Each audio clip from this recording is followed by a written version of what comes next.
The future of AI hinges on computational power. Along with data and algorithms, it's one of the most crucial components in AI development. Many of the latest breakthroughs in AI can be traced primarily to the use of greater computing resources on larger data sets. Today, AI's large language models are largely dependent on graphic processors, also known as GPUs.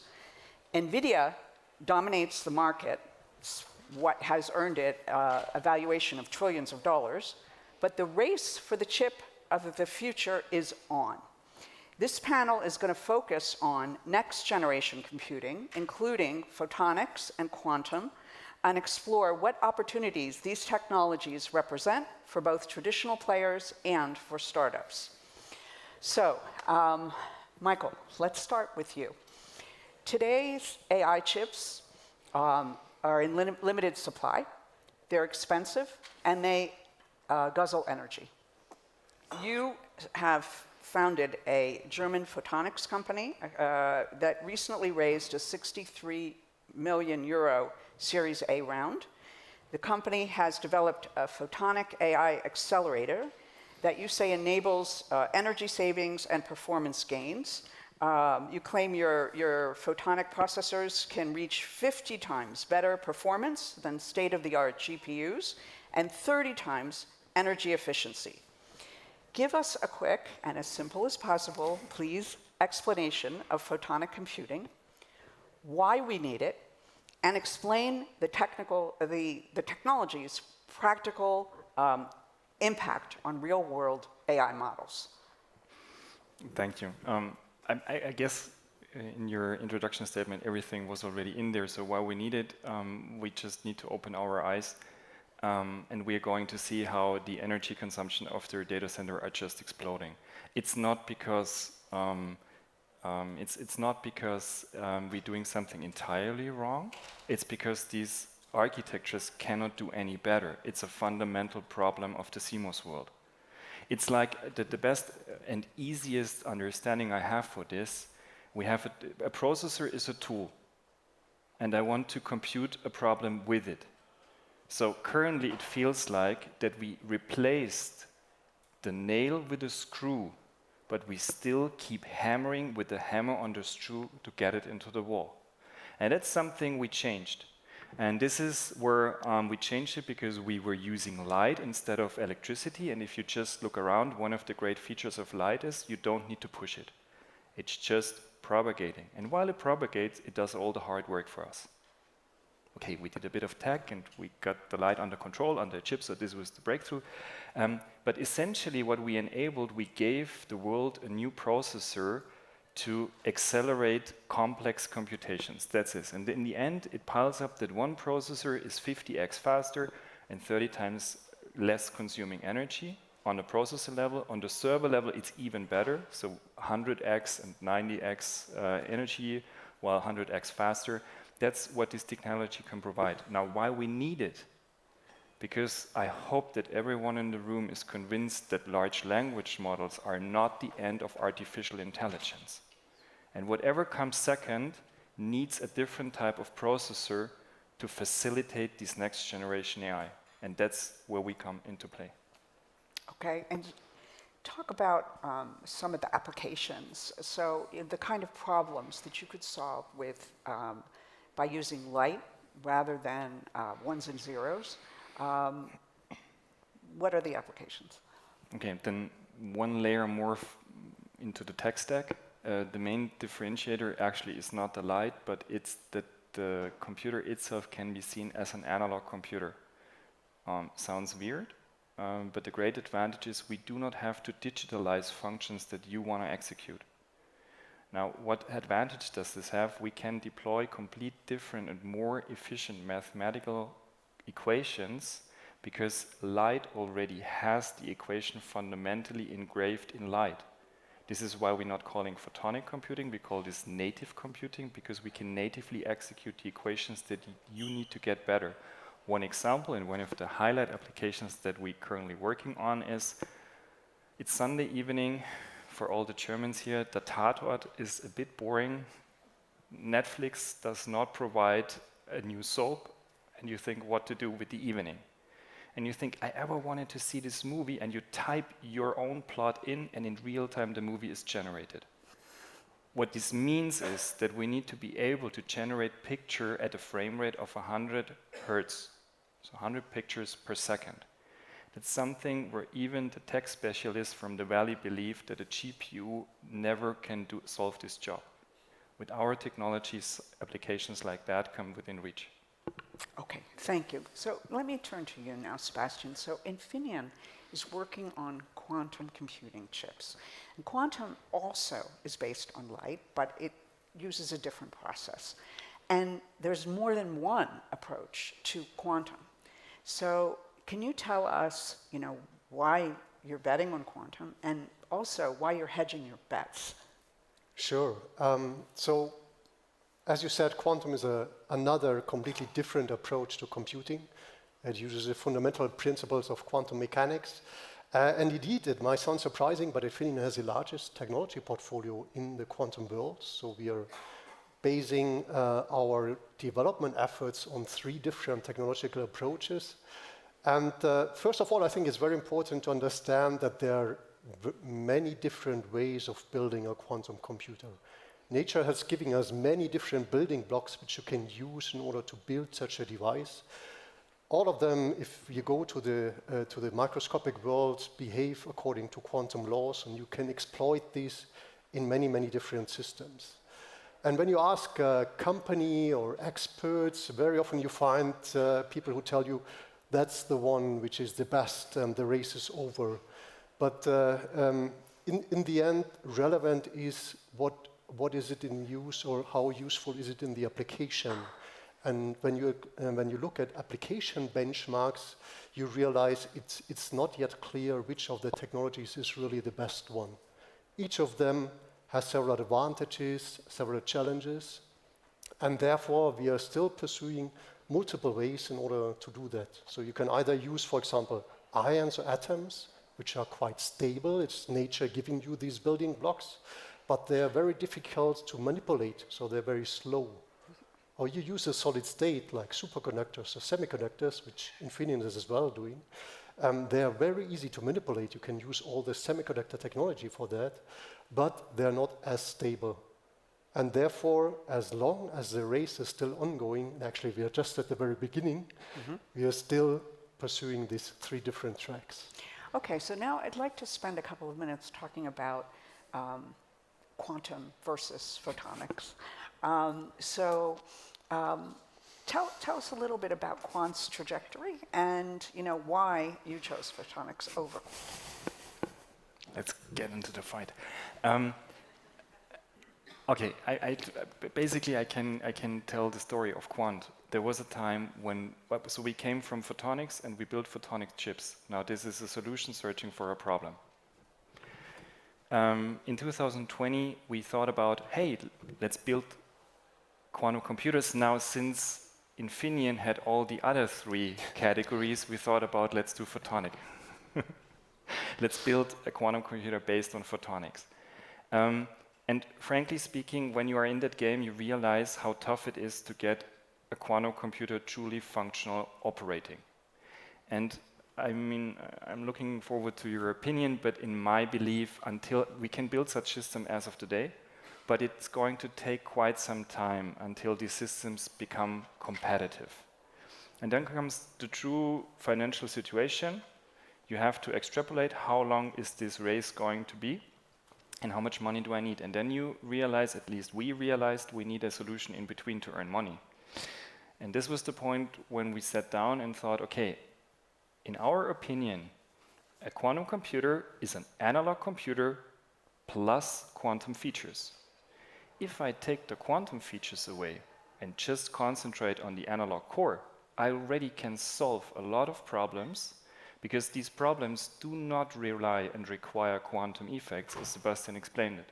So in that sense, we're not competitors, true competitors. I see ourselves as adjacent technologies in a complete stack propelling the future of compute. What would you say about the advantages of quantum over photonics? Yeah, I think if you look at the past success of the semiconductor, of the computing world, actually it has been very much technology driven. The Moore's law of silicon, right? So you shrank the technology node and you increase the computing power, and this is slowing down. And at the same time, you have had such a huge success in computing, but you're still struggling with a lot of tasks at hand. And for this specific task, we see now emerging a lot of different computing paradigms. So the CPU, you had the GPU, TPU, and now you're getting more and more additional computing paradigms. And my vision is that for specific purposes, most or might even all of these new paradigms will have a specific benefit, a specific use. So I don't see that actually is either photonics or quantum computing, and actually you can also build a photonic quantum computer, so bring the two worlds together. It's probably be a lot of them in parallel, at least for a certain amount of time. So the future of computing is going to be hybrid, and we're going to see some sort of combination eventually of CPUs, GPUs, photonics, and quantum all working in tandem. So one of the questions that I have is especially for like industrial or corporate users, well, how will that work in practice? Will this be something where they just ship a problem off to a cloud provider and the cloud provider decides how to divvy up to which technology? Or, can we envision a future where it will be cheap enough and attractive enough to actually do on-premise? What do you think? Of course, there is always the future that you already indicated, but let's look on the status quo. So with the existing technology, it's pretty natural that the CDOs of the world have learned the hard way that it's much cheaper to transfer the data to a cloud and to a central a data center rather than deploying graphic cards, including water cooling, including certain basements that need to be very robust, and so on. So the infrastructural costs on that technology are so expensive that it's clear that with the status as we see it today, those business cases are not truly attractive for the vast majority of companies. Now, with new technology coming on site, for instance, with the photonic computing, we don't need all this. The reason why, for instance, our technology is so energy efficient is because you don't need to cool it. It's just not heating up. Light does not heat up the chips. So we're back in that respect into the old times, where everyone could deploy a server in the company without having extra costs on the infrastructure. And this is going to open business models that are across what we already see today. Does it make sense? In my opinion, yes, because you can pre-compute your data on site, stream it for the heavy jobs, for instance, for a quantum computer job, then to the data center, maybe even fully encrypted, and get your information back. And in this, it's on the one side faster, it's more economic, and it saves a lot of energy. Okay, thanks. So let's now talk about the elephant in the room. The entire world now is dependent on one company in one country for AI chips.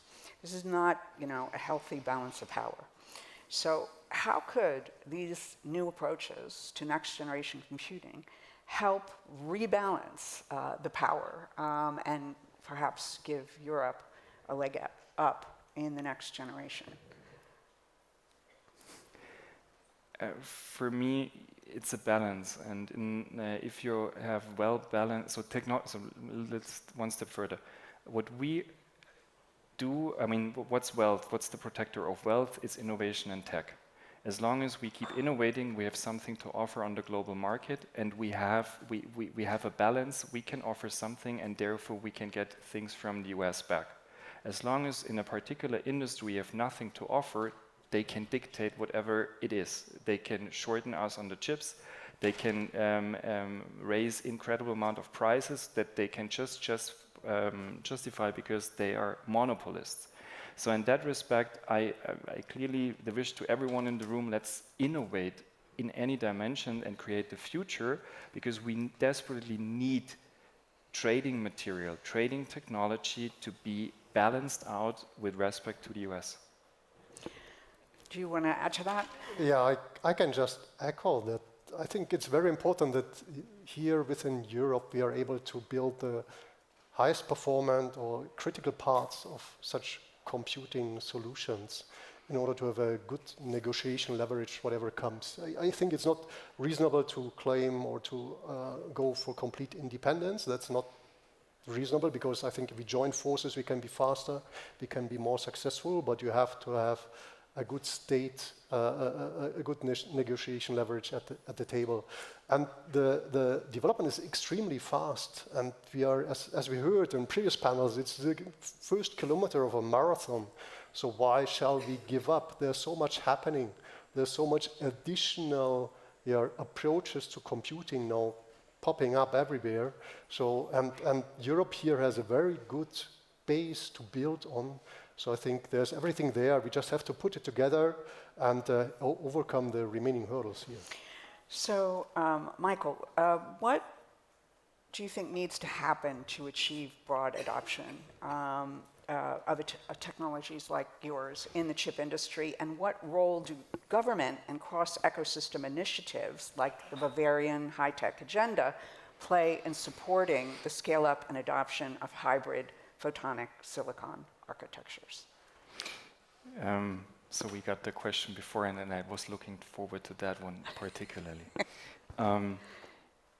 The point is, usually, as I said, we have a processor, and a processor is a new tool. A new tool is worth nothing if not a new application is created with that tool. And HAMR is not what is the return on invest, it's the picture on the wall. So people often say it's a chicken and egg problem. Technology application. Let's do it simple. We build a new chicken, buy it, and create new eggs. That's it. This is what's needed in order to give this technology a chance and let it survive. Okay. And do you feel like the government has a role in supporting this? Government, in my opinion, should set the frame, but not act as entrepreneurs.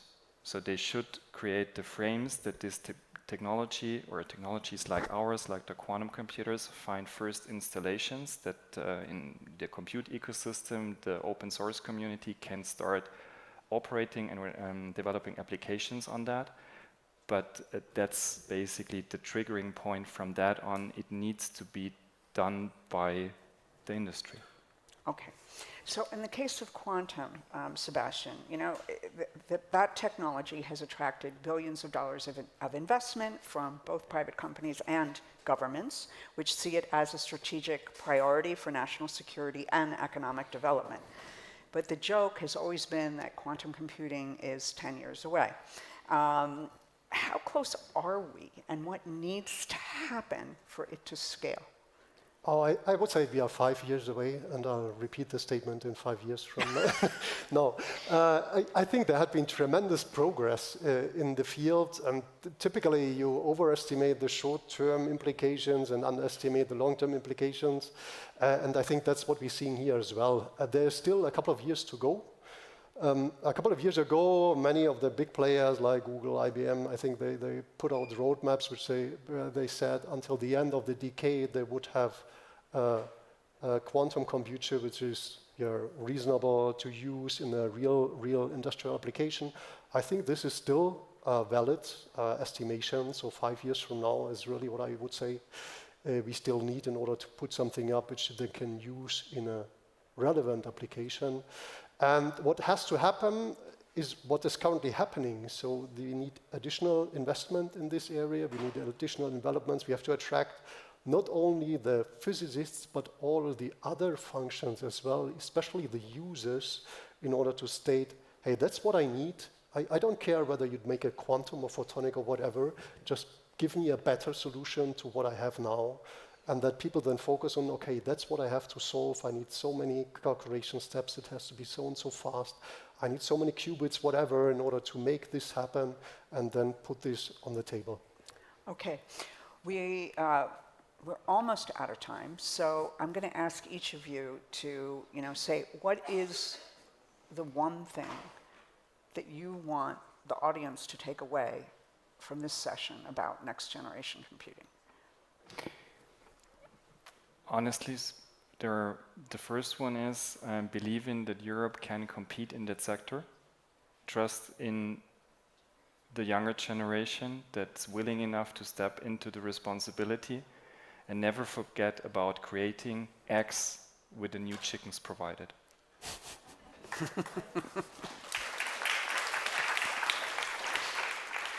Sebastian?